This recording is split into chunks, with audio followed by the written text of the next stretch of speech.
What's going on, guys? In this video, I'm going to be discussing and I'm going to be taking a look at where our sexual fetishes and where our sexual fantasies come from.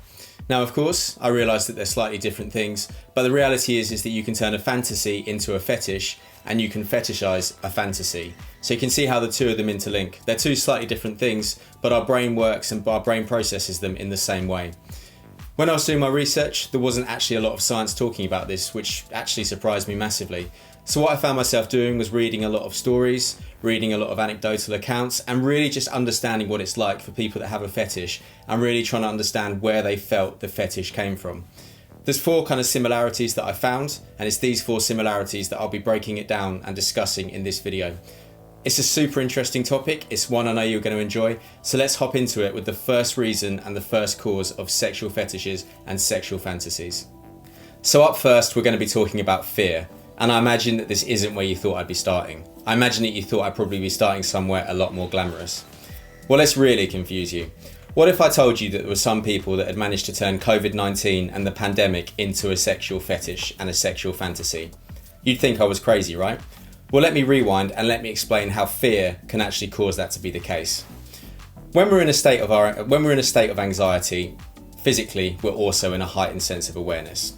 So think about this. Maybe cast your mind back to a time when you were at your house alone and you heard a banging sound downstairs and your first thought was, there's an intruder. You felt that rush of cortisol come up your whole body. You got the overwhelming urge to sit up. You found yourself with clenched fists and you were genuinely just feeling really scared. Well, that's the link between the mind telling you there's something to be fearful of and the body reacting. That makes a lot of sense, right? So what then happens? When we're in a physical state when our body is in a heightened sense of physical awareness and our mind is telling us that there is something that we need to be fearful of, all our senses are in overdrive. It's not just the anxiety, it's also the other things. And in this particular case, we're talking about the body and the mind's ability to be turned on and to be aroused. So let's say someone is going through everyday life and they're feeling fearful of the pandemic. They're thinking of the people that they love. They're worrying about catching the virus themselves. They're a lot more physically aware. They find their eyes twitching everywhere, their body feels tense, they're looking around, they're reacting a lot more strongly to people coming in their personal space. Perfectly normal reaction and a perfectly acceptable way to react to something that your mind and your body tells you is a threat. If you're in that state of mind and you've got the ability to fetishize something, this is where you can really begin to create a fantasy and a fetish around something that you're not expecting to be possible. So there were people that in that heightened sense of physical awareness and in that heightened emotional state of anxiety saw someone who they deemed to be attractive wearing a face mask, wearing gloves, wearing something that they personified to be a representation of COVID. The reaction wasn't to feel fearful, the reaction was to take that fear, fetishize it and then turn it into something that was arousing. It sounds crazy, right? But let me tell you something else that's even crazier. One of the most searched for terms when it came to the world of porn last March, right at the height of pandemic, was COVID, which from my research basically turned out to be people fucking wearing face masks, people fucking wearing gloves, and just general plot lines that related to COVID. It makes sense, right?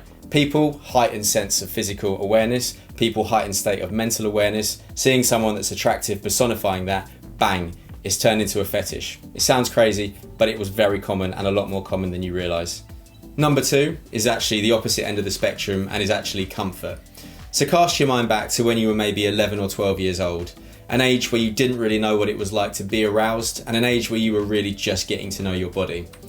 At that age, you're probably just beginning to realise that being touched and physical contact can actually be something that's largely really pleasurable and can actually be something that you want to take and continue having in adult life. But at that age too, you're also longing to feel safe, you're also longing to feel protected, and you're looking for that physical contact to make you feel like that. You're also looking for other things in the world as well that can make you feel safe, protected, and nurtured. So for some guys, some girls, when they're growing up, maybe they have a parent that gives them a foot massage. And from that moment in time, they make a connection that foot massage equals safety and foot massage equals comfort. For a lot of young men too, when they're growing up and they're in a state of anxiety, the one person who can take that anxiety away from them is their mum. And they make a connection at that point that the sight of their mum is something that can make them feel safe and something that can make them feel protected. Of course, what that then looks like is going through adult life, the feeling of comfort becomes, because the mind isn't fully processed and fully understanding of the feeling of comfort at that age, that feeling of comfort leads into and becomes a feeling of arousal. So this is why people develop foot fetishes, because they associate foot touch with pleasure and foot touch with comfort. And this is why some men like dressing up as women. When they're young, they look at their mum as being someone that gives them comfort, and as they grow up, they make that connection between the sight of female clothing, possibly female clothing that their mum used to wear, and that feeling of comfort becomes arousal. It's crazy, but again, if you actually think about it from the perspective that I just described, it makes a lot of sense. So number 3 is the idea of taboos. So taboos are essentially things that we find really exciting, things that we find really intriguing, but on the other side are things that we know we shouldn't want because they're things that we potentially see as being off limits, things that we potentially see as being threatening, or things that we potentially see as being wrong. So of course, instinctively the human mind always seeks a little bit of danger, and the human mind always seeks a little bit of risk. A lot of us have that desire to really step out of our comfort zone and live a lifestyle and live and do things that we don't think we should do because it's exciting, fun, and there's a lot of adrenaline and a lot of endorphins that can come from doing that. If you really want to see a taboo fetish played out, the perfect example is the film The Wolf of Wall Street. That film shows cocaine, that film shows prostitutes, and that film shows hedonism personified in its most glamorous light. It takes a super attractive cast, it shows them doing drugs, it shows them engaging in sex on drugs, and it really just shows that this is glamorous. It shouldn't be, but this is what a taboo is, right? It's not necessarily something that should be glamorous or something that you should want, but it's something that your mind is attracted to. But of course, this is really interesting because when we turn a taboo into a fetish, it's not necessarily that we want to do the thing that we've turned into a taboo. The fetish comes from the fact that there is a taboo. The fetish comes from wanting to break and live that lifestyle or live and do that thing that that taboo represents. But of course, what often happens too for people that have fetishes and people that have turned a taboo into a fantasy, once they do the fantasy, the taboo goes and they've got absolutely no desire to do it again. They've got it out of their system, it's not interesting, and the fetish is now gone. I think this is really common for a lot of people when they're growing up, a lot of people that are living that slightly riotous student life, and a lot of people that just genuinely engage in a lot of promiscuous sex when they're growing up. They've seen things, they've turned things into fantasies, they've done it, and now they don't want to do it again. And another really common example of that is actually group sex, which actually ranks very highly as a sexual fetish. But a lot of the accounts from people that have had group sex is that they do it once, maybe twice, they've done it, they've got it out of their system, and they've got no desire to do it again. The taboo's died, they've satisfied that taboo, and now they're ready to move on to something else if there's something else that really appeals to them.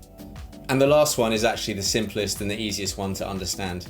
There are just some people that are very sexual and have the ability to sexualize and turn a lot of things into sexual fantasies and sexual desires. Of course, understandably, these are likely to be individuals that have very high sex drives and individuals that really have minds that go to sexual things very easily. And of course, because these individuals are so sexual, usually what they find themselves doing in order to satisfy their sexual needs and their consistent need for sexual thoughts and sexual stimulation, they tend to watch a lot of porn. And the more porn they watch, the more they're able to fantasize and turn things into fetishes on everyday basics, in everyday life, because they're seeing it in porn. They're seeing things in porn that they want to live out and do in everyday life.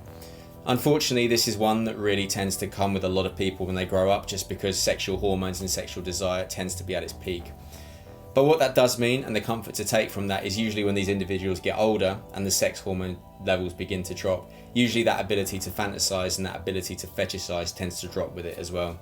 So this one is really just largely genetic, and I think it's one that will affect a lot of people when they're really in their peak hormone state. And that's it. From all the research that I did, these were the causes, and these were where a lot of sexual fetishes and sexual fantasies were coming from. I think as I do this video, I've got one reflection that I just want to end with because I think it's a really important one to say. It is perfectly normal to have sexual fetishes, and it is perfectly normal to have sexual fantasies. But just because you have those fantasies and you have those fetishes, it doesn't necessarily mean that everybody else will. And if you come into contact with someone that doesn't and you try and live it out, for them it will feel threatening, intimidating, and possibly in its worst possible case, violating.